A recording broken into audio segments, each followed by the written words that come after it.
Imagine playing in a Minecraft world, but each day the world gets more and more realistic. Well, imagine no longer, because it's actually the premise of the video. I'm gonna be surviving 100 days in this world, where we add a mod every day, till eventually it becomes an exact replica of the real world. Okay, so maybe you'll be able to tell a slight difference.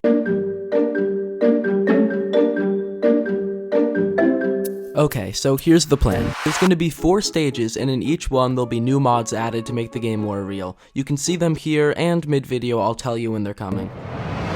Here we are in the beautiful game of Minecraft, and as you can tell, my computer is in danger.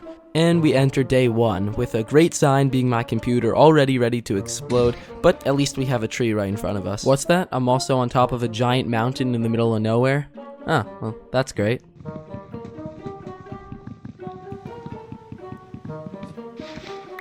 Yeah, so I changed the physics just a little bit. What? Why would there be a pop-up screen right now? Could be because I'm a small channel, and so you can be an OG subscriber if you subscribe now. Anyways, I continue by crafting all of my tools that I'll need, and you'll see here that there's really not a lot of stone. It's kind of just an entire biome of this. But luckily I fall into the pits of nowhere, and I continue digging and I get some stone, and I actually find iron along the way doing that. You'll notice that the caves are really amped up, which is why I get an insane amount of iron here. I get way more than you really should be able to get, but that's once again because there's a mod for this. I have 22 iron, this is already insane. Then the cave just keeps going, and it goes on for what seems like forever. So I jump down and I see that we have new terrain generation here, and I just keep mining, because, you know, that's kind of what you gotta do. And then I grab this block, because, unpopular opinion, but I'm gonna build a house out of it. I think it looks fine. I start smelting, and I get a bunch of stuff. I look around terrified because of the zombie sound. I do end up getting full iron, so it's pretty cool. I pack up my stuff, and then I leave the cave, pretty gracefully, too. I kind of just teleport. As you'll see in a second, I just go up and then I'm there. Nope, it's just edited. Then I fight a zombie and I 360 on him, very successfully, first try. Now we are over here and I'm looking for a place to build my house. It's about to be the second day, the sun is rising and the cows are dying, so I just keep killing them. Anyways, there's an incredible lag spike, which is pretty fun, and then I just walk over here and I look into the future. Or at that cow. I need a little more wood because I'm gonna be building my house, and the cow was was just devastated by deforestation. I spent, and I kid you not, the entirety of day 2 just trying to trap this cow. I found another cow and I tried trapping that one, and the cow trapped me. The cow put me into the box. I was tricked, then he stared at me. It's really unfortunate the way he did that. After so much trial and error for 2 cows, I successfully got them into a fence. There's an entire day of this. Day 3, I mostly spent getting materials and slaughtering a family of sheep. I was gonna need to get some wool and some diorite to build my house. So I killed the family of sheep, and they weren't very happy about it, but I mean, neither would I. Then I towered up on top of this hill, because I thought I was gonna build a house here, but I ended up building it somewhere completely separate, so kind of just wasted materials there. I jumped down and nailed the MLG. Perfectly, and then I went to sleep and woke up on day 4. Day 4 was spent killing a lot of animals and getting a bunch of food. I killed some sheep, chicken, cows, and then I got pretty stacked on food, so I just started to explore. And that was a pretty lucky decision because just over the hill I found a village, and I raided them blind of everything they had, and they can't really do anything about it because their arms are kind of like interlocked. Day 5 I start working on the house finally, and that's a pretty good decision because by day 5 we had realistic building in the game. So there's a huge catalog of furniture and realistic building stuff like roofs, and I use them to start making the house design. I make these really big pillars that are gonna have these diagonal bits to them, and then I start working on the rest of the walls. Now this part was pretty easy, so I did this working into the night.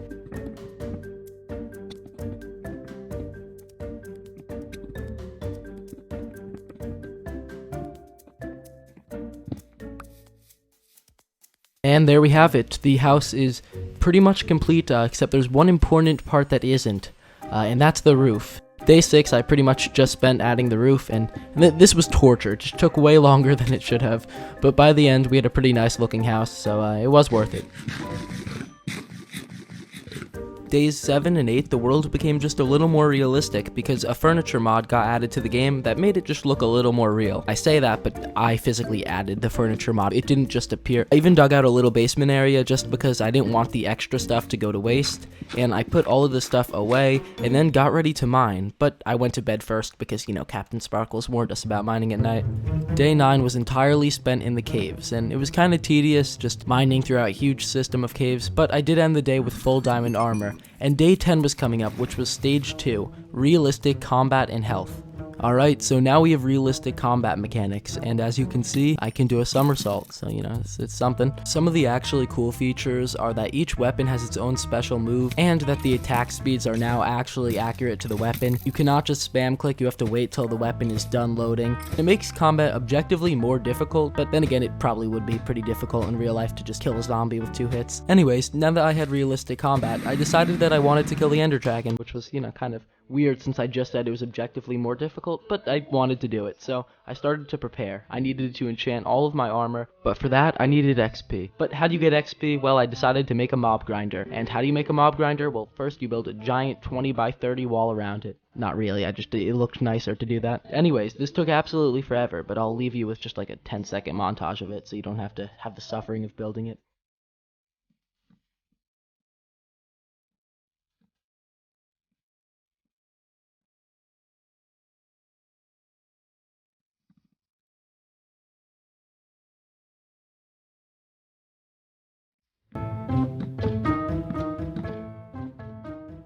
The walls were complete, and I just had to make the actual mob grinder now. I followed a YouTube tutorial from like 2015, so I just have to hope that this actually works.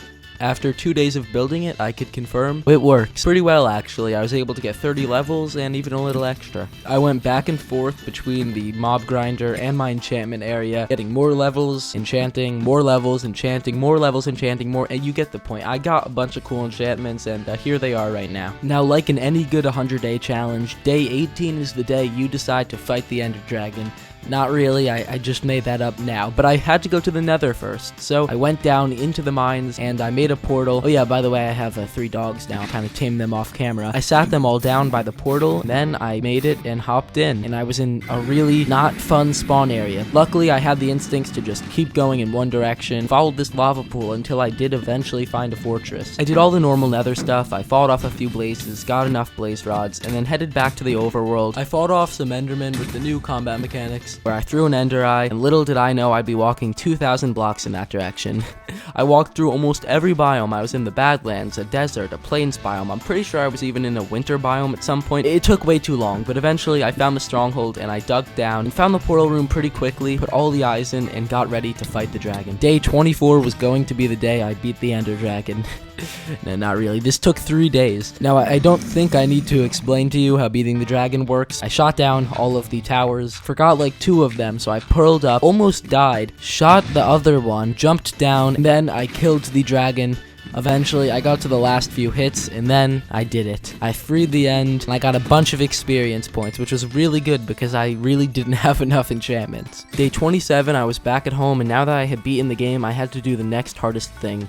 Home improvements. I still had a bunch more I wanted to do. I expanded the path that's in front of the house to go up a staircase to lead to the mob grinder, and then made that path go a little over the edge just to look nicer. Then I wanted to make a farm because I didn't really have a stable food source. So on day 28, I worked on making a bridge to lead over to the farming area. The bridge didn't look too nice at first, so I did the only logical thing and built a giant mountain around it. Okay, maybe that was a little excess. Once the bridge was done, I could actually work on the farm itself, and I planted a bunch of wheat that would eventually get infected because, yep, realistic farming. I was really happy at this point with how the base was looking, so I decided I was done for now working on it, and I was gonna return to the end to go to the end city. I went back to the stronghold through the portal and into the end, and I got really lucky because when I went through the portal, I was immediately greeted by an end city. I swear I'm not hacking. I got a bunch of shulker boxes, but most importantly, I had it, the elytra. So I was able to fly pretty gracefully down, and I had a really cool landing. Once I was done testing my flight abilities, I went back home, and then tested my flight abilities more at home. Day 30 was stage 3 of making the world real, which was a realistic environment. We added a bunch of new animals and more realistic scenery. Now I could actually explore it because I had an elytra. I traveled around the world, putting several villages into poverty, and then headed back to my base when I was done. I went to the original village and tried trading with a bunch of them to eventually get mending. No one was willing to trade. I even traded with the Iron Golem. He did not take my offer either. After 2 Minecraft days, which mind you is 40 minutes, I finally got the mending trade. So I enslaved the villager and I was not planning on letting him go because I finally had the trade I needed. I got a bunch of mending books and enchanted all of my items, and now as you can see, I am really decked out with stuff. I'm pretty stacked at this point and we're only at day 32. This next day is going to be pretty hard to narrate because I don't really remember my thought process. I beat the dragon and got mending on everything. And then I built a giant floating island in the sky. Yeah, I really don't know what the connection was there. I just decided I wanted to do that. Anyways, floating island, it made some progress. Well, I made progress. I built a bunch of it, and then I put sugarcane on top of it. I also built a waterfall going down to, guess what, another mountain. Yep, I'm a big fan of mountains in this series. I added like a mixture of stone and andesite and other blocks to make the island look nicer, and by the end of it, I think it did look pretty nice. So here's the view of the island. I think the base is coming along pretty well. The next day, I went out to look for some of the new mobs. I added a bunch of realistic animals to the game, like bears, coyotes, deers. Did I mention bears? Yeah, no, they were terrifying. I made my way into a cave where I found the first encounter with one of the new animals, and I'll just roll the clip. Okay, he's chill. Oh! No. Days 34 through 36, I wanted to make an enclosure to house some of the realistic animals, so that way I could look at them as they're stuck in a kind of teeny enclosure. It's kind of inhumane, but I mean, zoos exist, so it's not really much different from that. Days 37 and 38, I worked on getting materials to actually build this greenhouse structure. Days 39 and 40, I got the animals to actually put in it. After smelting a bunch of glass, I started making progress on the structure, and it started to take shape, and I added these pillars around it, and then decorated it with vines and whatnot. Day 40 came, and it was time for my computer to suffer a little bit more. At this point, we had realistic animals, realistic health, and combat in the game. Now, the next step was to add realistic physics to the game. This was by far the biggest change and also the coolest. So you know in Minecraft how everything's square? No, you're wrong. Well, okay, you're not wrong, but I'm gonna change that. I made a bunch of different shapes. I mean, I didn't make them, there's a mod for it. Now when you break blocks, they're different particles and they split into these little pieces, so it looks a lot more real. Oh, also, if you mine a block, a bunch of others fall down and cave in on you. Yeah, I'm glad I built my house before the realistic physics. The next couple of days were spent transporting the animals into their enclosures and trying to figure out what you're meant to feed them. Because, like, what do you give to a bear? It's just kind of strange. So I spent that day on Wikipedia figuring it all out. Eventually, I had a lot more animals in the enclosures. Day 50, we had reached the halfway point. And to celebrate, I added seasons to the game with realistic weather and temperature, and new mechanics for thirst, so you don't want to spend your time in a desert for too long. The next few days were spent in a part 2, which you can tune into in a few days. Subscribe with notifications on so you don't miss it, but this is taking too long to put into one, so I'll see you guys in the next one.